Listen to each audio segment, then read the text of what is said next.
the EV World News. We talk about electric vehicles, green energy, and the stock market. I'm here with our founder and editor, Bill Moore. How's it going, Bill?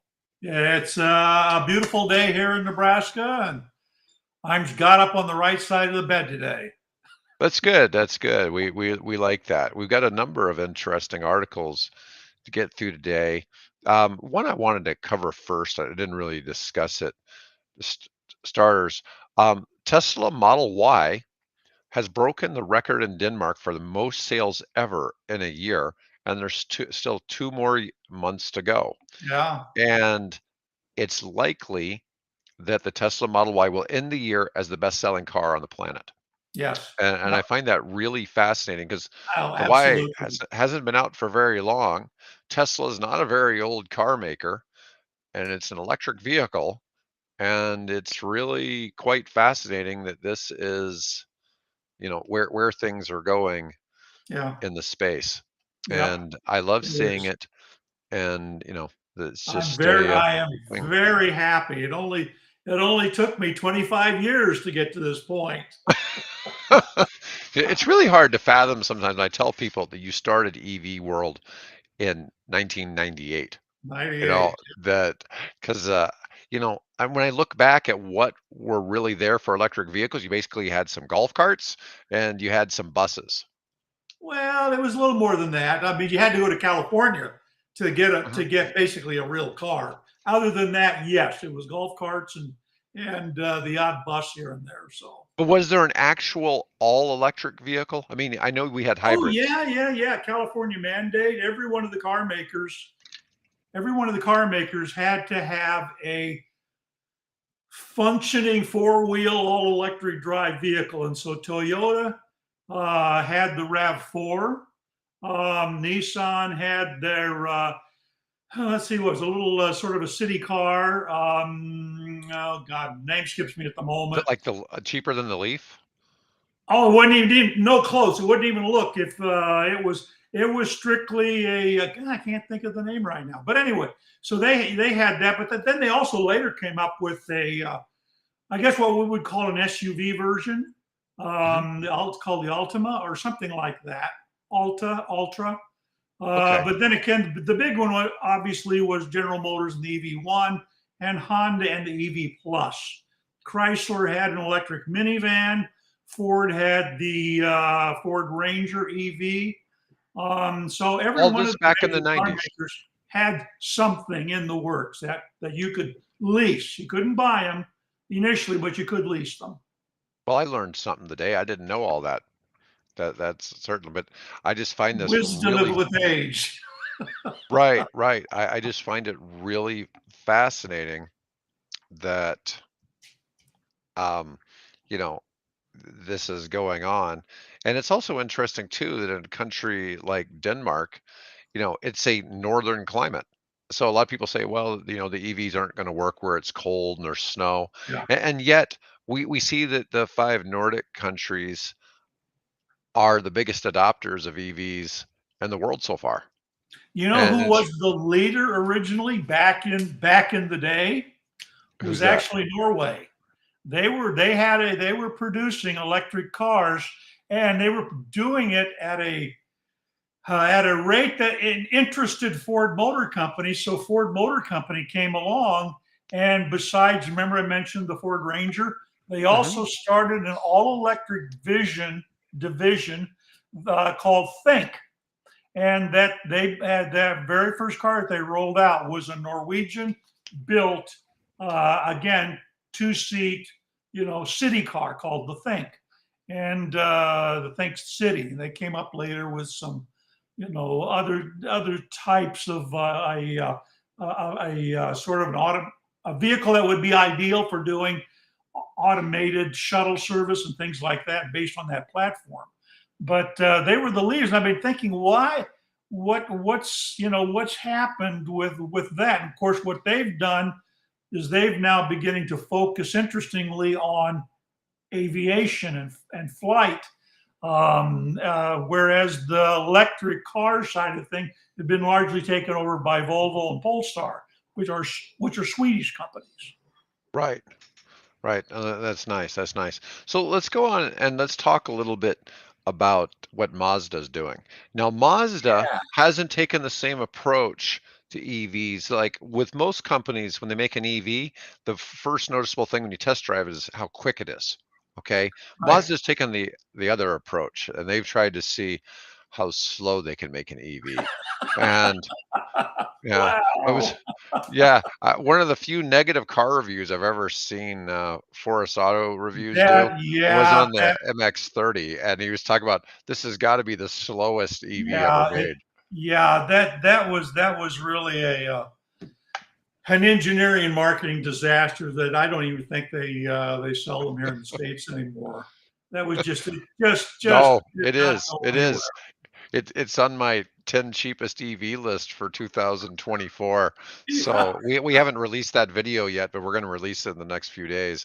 Okay. And it's still on the list because I was like, do we want to talk about the 0 to 60 in Yeah. 9.5 seconds? Yeah. So our one today, we're talking a little about Mazda's rotary powertrain that Yeah. No, they use. yeah, this is interesting because obviously Mazda led with introducing the only car maker that I'm aware of that ever introduced the Wankel engine. And if you're familiar with the Wankel engine, basically it was invented in Germany just before Hitler came to power. Unfortunately, I think it was 1929 by a German engineer. And the idea is that instead of having pistons going up and down, you had this sort of elliptical triangle spinning around inside, and it was I don't know the best way. It was just simpler in design. And so Mazda introduced it, and wow, what was that back in the 70s or so, something like that? They introduced it. Never really got off, to any kind of a serious. I mean, there's some people that really liked it, but never kind of made any traction. Certainly never replaced the internal combustion, piston banger.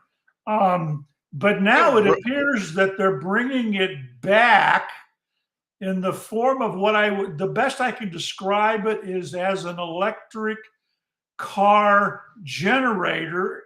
We talked a couple of days ago about the Ram, right? The Ram mhm, 1500. yes, Um, and that, of course, what they're doing is they're using a V6 piston banger to drive a generator to provide the power for the battery and for the electric traction motors. So there's no mechanical connection between the ICE engine and the drivetrain. right. So Mazda appears to be doing something similar, except instead of using a four banger, they're using the rotary engine, which the only advantage that I can see of doing that is that the thing about the rotary engine is it can burn multiple types of fuel. So if you want to run gasoline through it, you can. If you want to run diesel, you can. If you want to run biofuels through it, you can. And most importantly, if you want to run hydrogen through it, you can.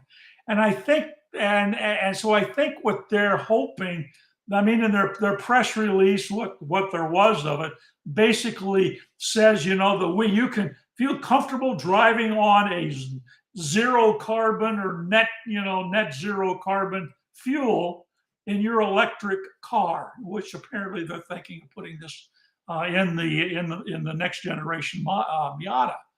Um, so I got to looking and doing a little research just before we went on air and thinking, so why didn't the Mazda rotary engine ever take off?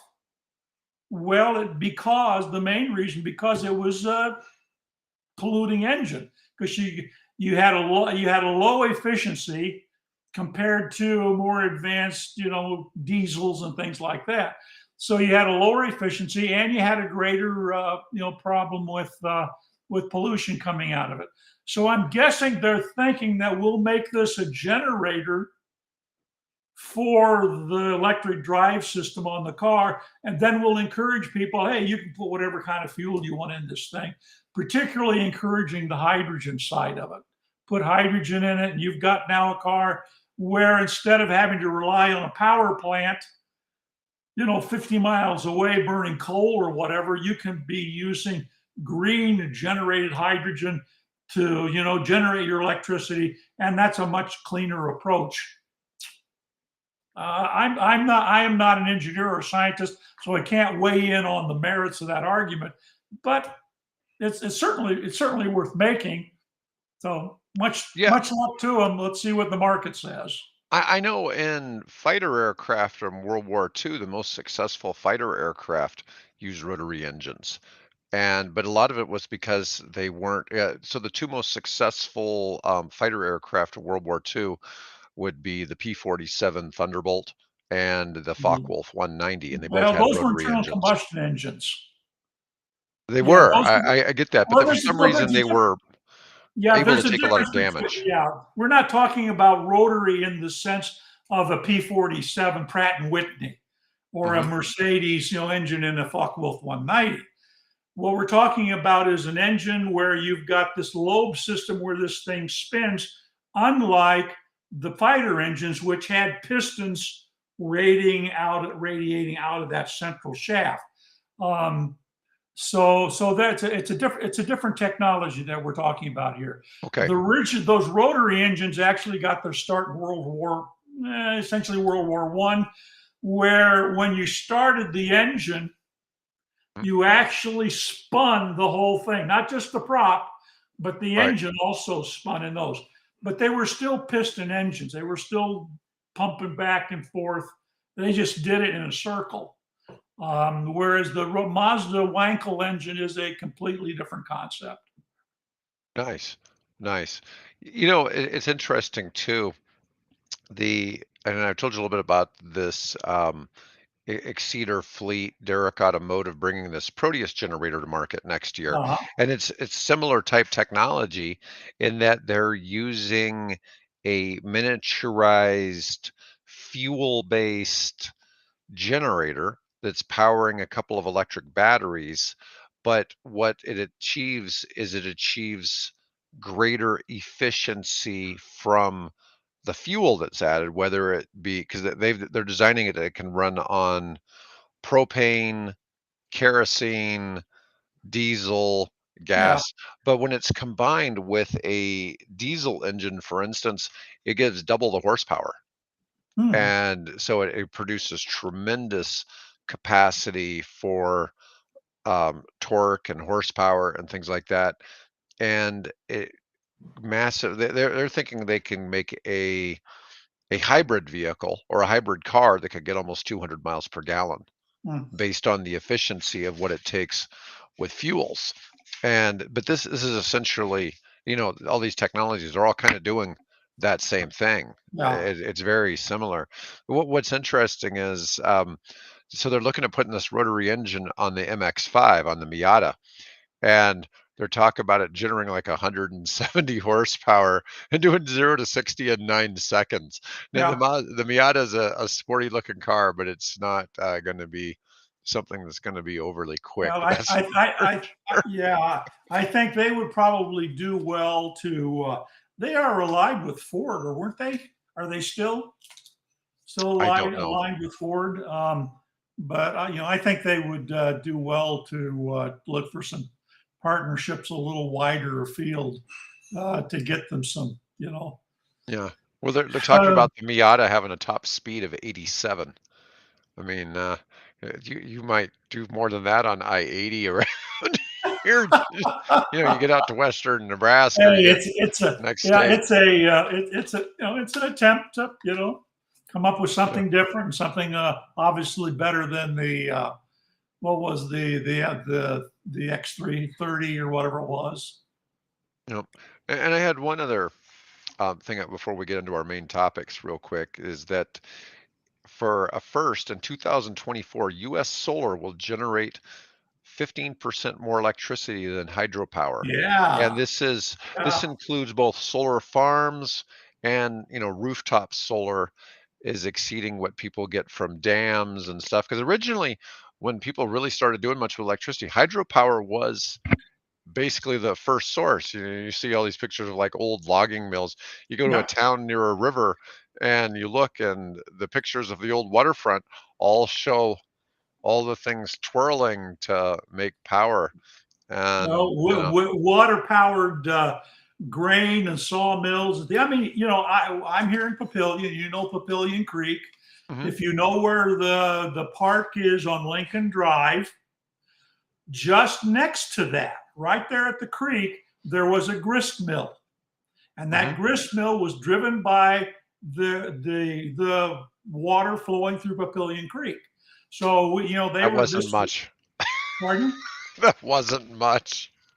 Well, yeah, it's surprising they did it. I think they had probably a dam behind that, and then they could use the water was Okay. coming through the dam rather than Like a control. depending on sort of annual flow type of thing.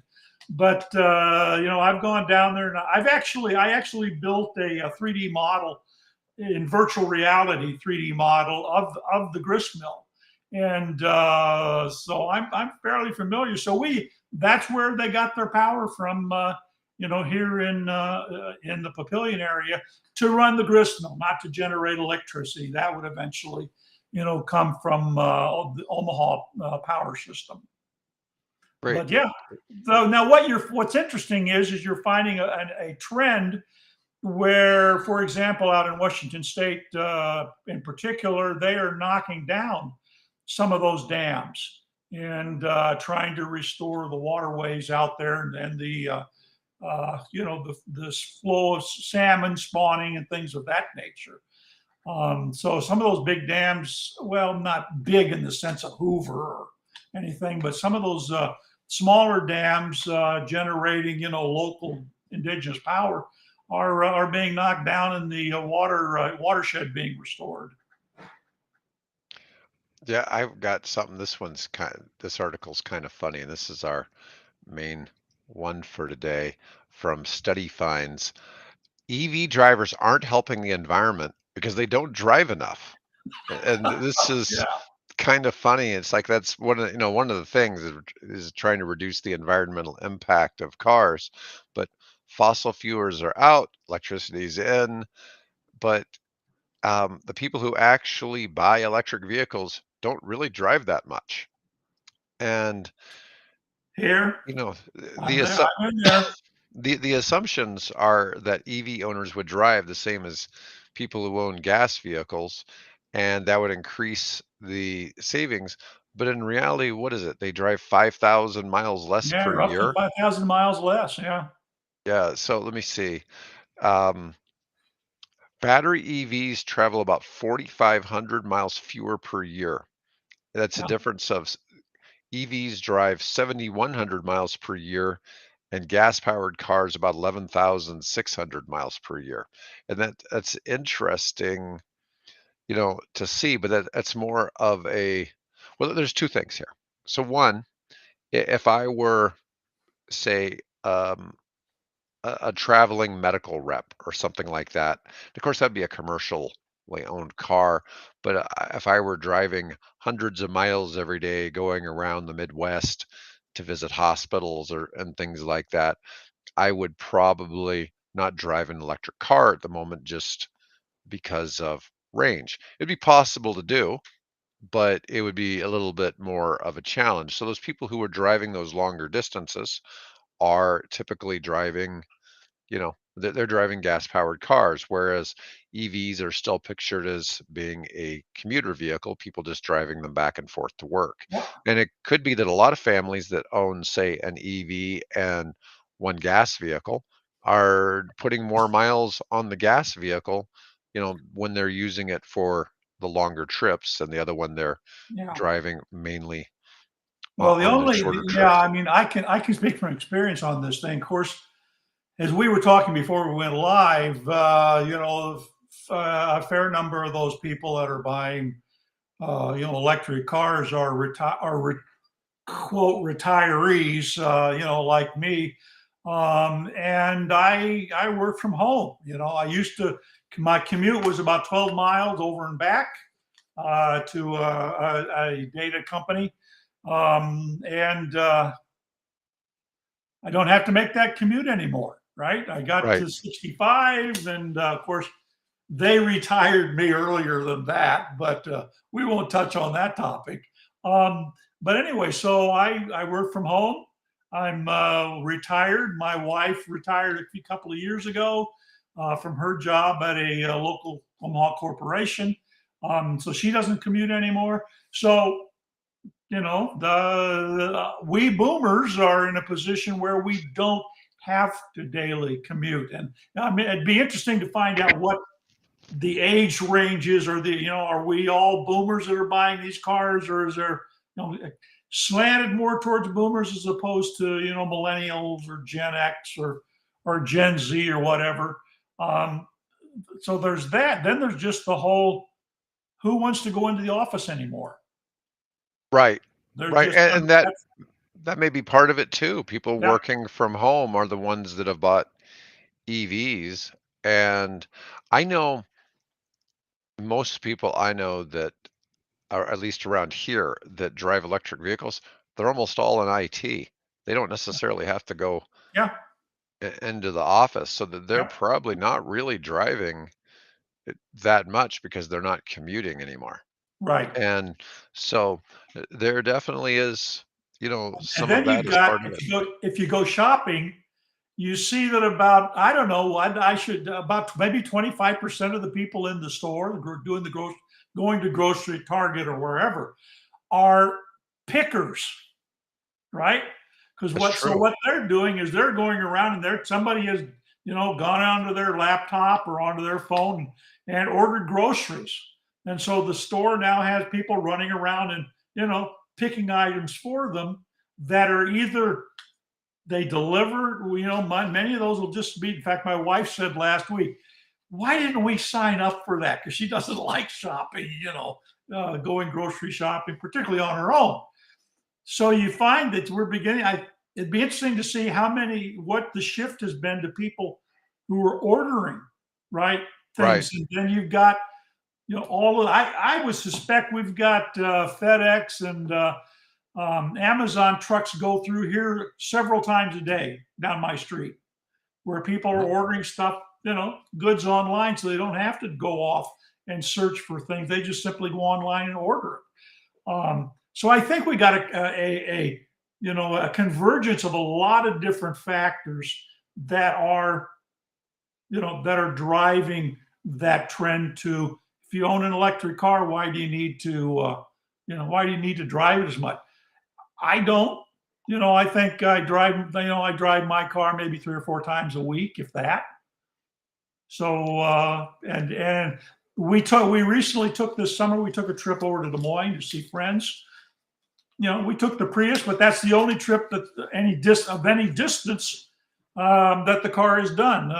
Every now and then, my wife, for some curious reason, doesn't like to drive my Fiat, which I love, but she Hmm. prefers her Prius because she's driven it for 20 years. Well, not say that many years, will be 15 years. So, that's what she drives when she goes out, by herself to, do her shopping for either groceries, or she's into miniatures. So she goes and visits hobby stores and things Nice. like that. So I think there's a lot of things here. Now, the question is, though, if we're not driving as many miles, we were told here, earlier this summer that the only way an electric car can pay for all of the extra pollution that it generates being produced is that it has to be driven a little longer and more, right? More miles. So in effect, it's going to take longer for that car to offset its original production pollution. Instead of the average sort of 12,000 miles, it'll, annually that we drive, we're only driving 7 of that or 8 of that. Is it going to take longer? Probably yes. The question, though, is that just because the car takes longer to drive, that car's going to be around, longer circulation. So if I think Right. it'll pay for itself, it'll just take, instead of taking 6 or 7 years, whatever it is, it'll take, 8 or 9 years. So I had a couple other little things to kind of cover because that one was kind of a we want to watch the world burn kind of article. This next one kind of is too. This one is kind of interesting because I've been praising the Saudis for bringing Lucid into manufacturing in the Yeah, kingdom. Lucid. And Yeah. then here, Bloomberg, Saudis find a bottomless money pit in Lucid. Well, I think the Saudis know what they're getting into Oh, by yeah. bringing this in because Lucid's definitely a super or I shouldn't say super luxury. It's a very luxury upscale Yeah. electric vehicle. And they've really managed to build something nicer than Mercedes or Lexus Oh, yeah. or Yeah. something like that, and it's at I mean, some of their cars have a 500-mile range. I Yeah. mean, they really if you really want performance in an EV, Lucid is producing it in their cars. My argument has been, why did they only make cars? And they're going to switch to making crossovers soon, but, the Saudis own $5.4 billion worth of Lucid. Well, I don't know that that's really, Yeah. I, They I didn't I give a think they like that. percentage, huh? They own a fairly big part of it. Now, what's interesting is they're trying to show what they've lost as part of investing in Lucid. They don't really get into the production. Lucid expects to manufacture up to 8,500 cars this year. Previous expectations were 10,000. Now, they laid off 18% of their workforce. But one Now, thing what is, is that 8,000 in the facility in Saudi Arabia, or is that still no, the that's here in the US. So U.S.? they haven't started producing in Saudi. This is for 2023. They can't increase factory output or hike prices because there isn't sufficient demand for the single model it produces, a luxury sedan that costs more than 100,000. They've launched a $77,000 version, and let's see, the Gravity SUV production won't begin until next year. It is a tough space, but I really feel that Yeah. the Saudis are going to prop this up.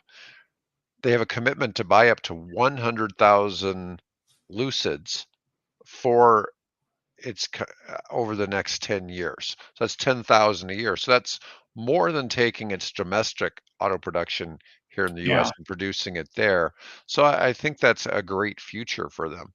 And I think that unfortunately the way the EV industry is a lot of businesses fragile. So they're trying to do this at a time when interest rates are high, but a lucid buyer is very likely to pay cash. Okay, unlike, Yeah. normal, auto buyers, but still, it's a challenge when every aspect of the business probably is still affected by interest rates in some method.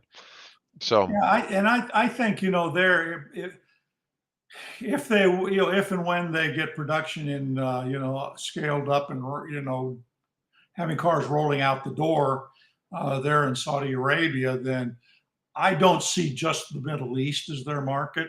They've got a whole African continent off to their west, and then they've got the Indian subcontinent with the world's largest population, there to their east. So I think they're sort of thinking maybe strategic. Of course, then a lot of those cars could end up being, shipped up the Red Sea and through the Suez, and sold in Europe. So I think they got a pretty good potential market for that car. Um, so we'll see how they do. Yeah, I agree. They need some more models in there. I just wish somebody would get serious and give the Chinese some competition on smaller, more affordable cars. well, You know, Tesla just, announced the yeah, $27,000 Model 2 they're gonna start producing in Berlin, Germany. yeah, And that's, when that comes to the US, if it's at the same price point, yeah. you start talking about after the federal rebate, you start talking about a $20,000 Tesla. Who knows what it's gonna That's look almost like? affordable. Yeah. I mean, that's. that's getting ridiculously cheap. I mean, that's getting into, I was talking about how it would be good in a lot of parts of the United States if a lot of people were driving something like the Archimoto three-wheeler, Yeah. because it's essentially like a bike, but it's a little bit safer. It takes up a little bit of a slightly Yeah. larger footprint, and I don't think you're going to have the same issues with people pulling out in traffic in front of it, because you're going to be like looking at this, it's like, what's that weird thing coming down the Yeah. road? You're going to see Yeah. there's something, whereas Uh, motorcycles and bicycles and stuff like that, people just don't always see them or pay attention, or you've got, I think there's a very large percentage of the population is drunk or high all the time when they're driving, and you just ouch. really don't know. I don't know if we see it as much here in Nebraska, but when I've been in other cities, I've I used to live in a big city, and I used to estimate that at any given time 20% of the drivers on the road might be drunk or high. And when I say that, a lot of that's prescription drugs. Yeah. Okay, so it's not necessarily that they're smoking weed or All right. whatever. It may just be all their Well, painkillers or anxiety whatever. medicine. Yeah, and so Yeah. there's a lot of that. We got one last thing to get through, and this is about what's going on with fossil fuel companies. So fossil fuel companies can't leave resources stranded, and, Oh, and this this is a is huge topic. mhm, This is a huge topic. yes. And anyways, even as climate advocates call for eliminating fossil fuels, companies continue to launch major production plans. Yeah. Um, Yeah. the government, I posted several stories about in this thread this morning. yeah, so a new $8 billion project on Alaska's North Slope expected to yield 600 million barrels of Yeah. oil over the next 30 years. ExxonMobil announced a $60 billion deal to acquire oil producer Pioneer Natural Resources that would double its production in the Permian Basin to 1.3 million barrels of oil and gas per day. It's interesting kind of to, Well, and of course, the gist of the article basically is they can't leave those things stranded because of the economic consequences that it would cause. Now, I don't know why they're not counting the environmental geopolitical costs that happen in this, but they're talking, about how dependent, though, obviously the world is on that resource, and if you just cut that resource off, then you send the global economy into a real tailspin. But I don't think the one thing that they haven't talked about that I at least didn't see in my cursory reading of it is that one of the reasons they can't leave these things stranded is because they took out their loans based on the collateral of what those fields will produce. right, So if you've said I've got an oil field here, and our geologists say that it's good for 80 million barrels over the next 10 years, we want X number of dollars so that we can exploit that resource. And so the bank loans you all this money based on the fact that you're going to be pumping that resource out, and they're going to get their cut of it. But then if you decide that, well, we're going to go green and we're going to shift our resources to solar and to wind and to geothermal and to offshore tidal energy and things like that, who's going to repay that loan? How are they going to repay that loan? it's, Um, it's an interesting concept. I do know that it's a lot harder in the oil field business to get any kind of finance. yeah, So that's changed quite a bit. yeah, And one of the things too, generally, if you invest money in oil fields, they usually expect the oil field to have a useful payback of only like 5 or 6 years. yeah. And so So they have to. It's just it's incumbent upon them to pull that resource out of there just so that they can meet their financial obligations. And then the article points out about investors are gonna sue you to the end of the earth because we put our money into this and now you're gonna do this and you're not gonna pay us back. And so yeah, it's a real it's a conundrum that I don't know why anybody would want to invest in those fields, but hey, they've been lucrative, since the days of Standard Oil. So It's interesting. A lot of countries offer treaties to encourage foreign investment, and those investors could demand arbitration if the treaties are violated. mhm. The Yep, arbitration could lead to government liabilities up to 340 billion for oil and yep, gas projects yep. worldwide. And that's not counting coal mining Oh and yeah, other infrastructure. It's interesting. The estimation is if we stop coal mining by 2050, then we will have used up potentially 10% of all available coal resources. There'll yeah, still be 90% in the ground, yep. which that's Which doesn't seem to be any which shortage of coal. there's yeah. How in the world can we if we've already got, we're already going to shoot past the 2 degree centigrade mark. We're already blowing past the 1.5, 1.5 centigrade or Celsius mark, on climate, on global climate. In fact, several articles I posted here within the last 24 hours says that the past year, 12 months, Mhm, are the warmest on record, since we've been keeping records, which is what, 150, 180 years, something like that. mhm. Um, so we're headed to some serious climatic issues, and at the same time, we got this catch 22. We need the energy, but we can't really afford to pull it out of the ground because of the consequences. So drive electric, people. You Hey, know, and the other part of the fewer miles, because now you get this spate of articles that are saying, well, the problem with electric cars is their tires shred, and the pollution from the toxic pollution off their tires because they're heavier. Well, but we're driving fewer miles, so we're generating less tire pollution. So it's a good thing that we're not driving as many miles. So and also because we're not driving as many miles, we're not making as much demand on the grid. So we're not right. going to crash the grid. So there's a lot of positive things about not driving as many miles in an EV. Yeah, it is interesting that there's people have all of these arguments as to God knows what, how the EVs aren't going to do something. And it's like, your argument really doesn't hold water, Yeah, and it's interesting, and usually it's some talking point.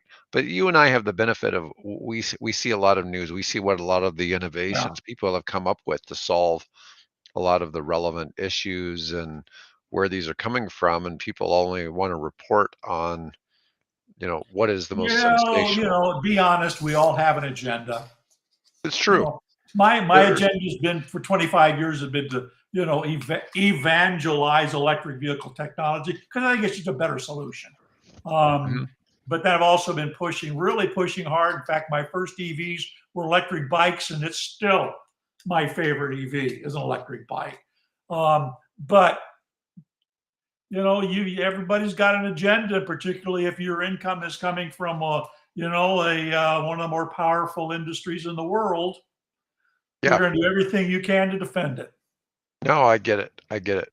Anyways, Bill, good show today. We went almost 40 minutes, I so know. let's move on. Wow. Stop making me talk so much. It's your Yeah. fault. Anyways, folks, thanks for tuning in today.